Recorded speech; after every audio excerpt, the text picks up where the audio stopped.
públicas, etc. André, eu como profissional de comunicação e jornalista treinado, evidentemente sempre tento identificar no argumento do entrevistado onde que ele volta para construir o raciocínio. E eu percebo no seu argumento, na sua maneira de descrever a realidade, sempre a volta para a questão da estabilidade política. Você fez isso 4 vezes nessa sua resposta. Em cada uma das colocações que você faz, você assinala aquilo que você identifica como claro progresso institucional. Você fez isso quando você falou do Centrão. Centrão, porém, nós temos achievements a registrar.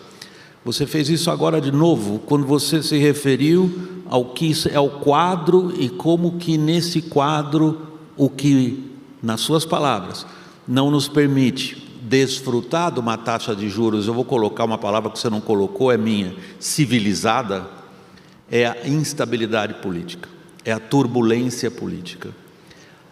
Se a gente acrescentar isso, a insegurança jurídica, que na opinião de alguns analistas emana da própria Suprema Corte, a minha pergunta é óbvia: o que faz você eventualmente olhar para frente e achar que nós vamos ter menos instabilidade política? Quando eu me referi à estabilidade, talvez o melhor termo seja institucional. Eu até incluí a pandemia no meio, que nada tem a ver com a gente, né? Infelizmente, é um desafio global, né? Que nos foi imposto, como foi imposto a todas as outras sociedades. E também eu gosto de relativizar, William, alguns países que a gente não pode confundir uma estabilidade institucional com competição política, com disputa, com retórica, né? Se você pegar a segunda metade do século passado, ou início desse século, talvez a história mais bem-sucedida de transformação de um país seja da Coreia do Sul. E, no entanto, se você, que é um analista internacional qualificado, se acompanha, tem guerra de sapato todo ano no Congresso da Coreia. Então, a disputa faz parte, né? Às vezes o carro sai um pouquinho, vai um pouquinho para a calçada. Isso aí eu vejo com uma certa maturidade e parte natural do processo, né? Como eu disse, a Coreia foi sensacionalmente bem-sucedida economicamente para a sua sociedade, né? Crescimento de renda per capita, redução de desigualdade, criação de riqueza, aconteceu, e também tem carro esbarrando na calçada lá todo ano, né? Guerra de sapato, que é uma coisa, como você sabe, culturalmente simbólica naquela região do mundo. Então, eu acho que essas disputas fazem parte, e eu vou voltar um pouquinho ao tema da pergunta anterior, que você falou sobre o protagonismo de outros poderes. Eu também não vejo isso como negativo, não. Eu acho que talvez esse reequilíbrio entre executivo, legislativo e judiciário, eu não acho não saudável. Pelo contrário, eu acho que o legislativo ganhou um protagonismo de legislar. Parece isso meio óbvio, né? Mas não era. Na nossa Constituição de 10 anos atrás, o Executivo comandava, basicamente, a agenda. Eu não acho que isso seja saudável. Uma maior participação do Congresso na discussão orçamentária, eu acho que é altamente legítimo. Então, uma altivez das cortes judiciárias brasileiras, eu acho isso aí altamente legítimo. É claro que a gente tem que sempre respeitar os limites. Não pode o judiciário querer legislar, o executivo querer julgar, ou o Congresso querer executar, né? Cada um tem que ficar no seu quadrado. E de vez em quando vai dar umas barradas para cá ou para lá. Mas eu diria que esse aumento de independência dos poderes, que primeiro foi o judiciário, né?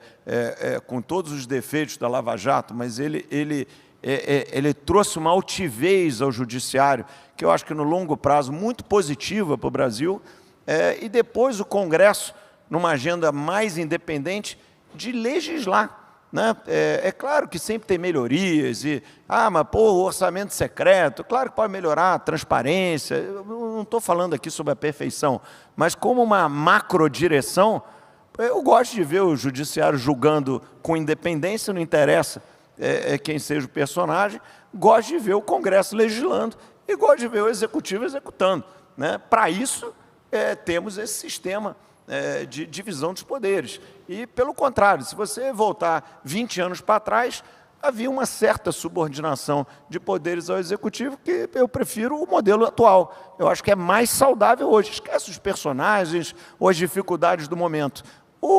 É mais saudável esse ambiente. O Congresso está lá para legislar, ou o executivo foi lá legislar. Não é esse o espírito. Então, eu não vejo essa evolução institucional como negativa. A gente tenta associar ela à dificuldade da vez, ao desafio que se impõe no momento, aos personagens de plantão, mas olhando de uma maneira mais macro, de mais longo prazo, eu não estou achando que a gente está andando numa direção ruim, não. Eu achei que a evolução recente foi positiva. André, eu percebo claramente a sua posição institucional como responsável por uma instituição de enorme projeção e de peso. Nós estamos numa situação aberta.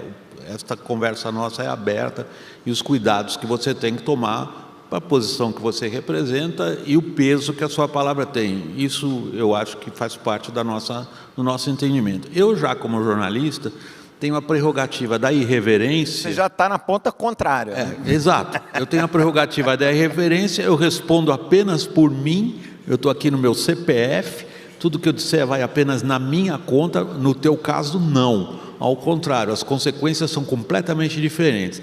Então eu me sinto na posição de poder provocar você e levar você para desfulanizar a conversa, o que talvez facilite para você.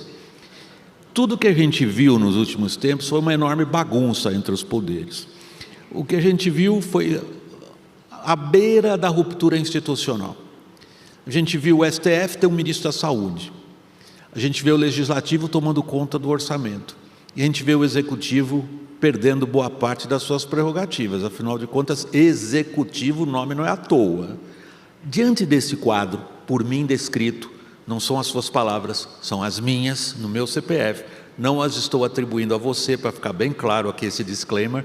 Eu pergunto, as eleições diante das quais estamos, sugere a você que não depende de quem ganhe, a gente ter um cenário um pouco mais tranquilo em relação a isso, ou ao contrário, você atribui a este ou aquele vencedor a capacidade maior ou menor de tirar a gente dessa situação?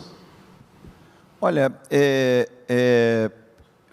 começando pelo fim da sua pergunta, porque eu tenho um comentário também sobre o início, eu acho que quem ganhar a eleição vai estar legitimado pela sociedade. Então, eu acho que ele vai estar qualificado para andar na direção do que eu chamei aqui de evolução institucional. E eu acho que a sociedade, por mais que a gente tenha aqui um falso clichê de que a sociedade não sabe votar ou tal, eu não concordo com isso, não. Eu acho que a gente vai evoluindo, com erros e acertos, mas a gente vai evoluindo. Eu vejo o Brasil andando numa direção, sociologicamente, a gente já conversou sobre isso no passado, muito parecido com os Estados Unidos, né? Estamos em outro estágio de desenvolvimento, mas nós somos muito parecidos, até porque a fotografia da sociedade é muito parecida, né? A sociedade é a base de imigrantes, países de dimensões continentais, mesma língua, mesma cultura, né? Todo mundo torce para a seleção brasileira no sul ou no norte, fala o mesmo português no sul ou no norte. Então, não existem... vamos lembrar que a Suíça tem 3 línguas oficiais, né? Ou 4, 3,5 línguas oficiais, porque tem um dialeto ainda que é língua oficial. Então, e é do tamanho do Rio de Janeiro. Então, o Brasil ele evolui dessa maneira. E eu acho que o candidato que ganhar a eleição ele vai estar legitimado pela sociedade, né? Então, eu não vejo problema nisso. Na primeira parte da sua pergunta, a minha análise não significa que erros não tenham sido cometidos. Então, vimos no passado recente, muitas vezes, o judiciário querendo legislar. Acho um erro. Ou o Congresso querendo executar, também é um erro. Agora, erros à parte, eu prefiro esse mundo que talvez a gente esteja se acostumando a um judiciário mais altivo, mais independente, e a um Congresso menos subordinado ao Executivo, e essas mudanças estruturais trazem esses naturais excessos, erros, ou a gente ainda precisa conviver com a força dessas novas canetas, mas eu prefiro esse ambiente do que para onde nós estávamos indo, olhando 10 anos para trás, ou 20 ou 15, onde você, a cada 2 dias, tinha uma nova medida provisória, que aquele Congresso subordinado de alguma maneira aprovava, e um judiciário inerte. Eu acho que não era o caminho saudável. Esse caminho é muito mais saudável, que a gente não nos deixe ser levado pelos erros de ocasião, pelos personagens de ocasião, pelas disputas de ocasião. Mas essa altivez judiciária, independência legislativa e um certo comedimento no poder do executivo, isso é muito saudável para o Brasil, olhando 20 anos para frente. André, o tema da nossa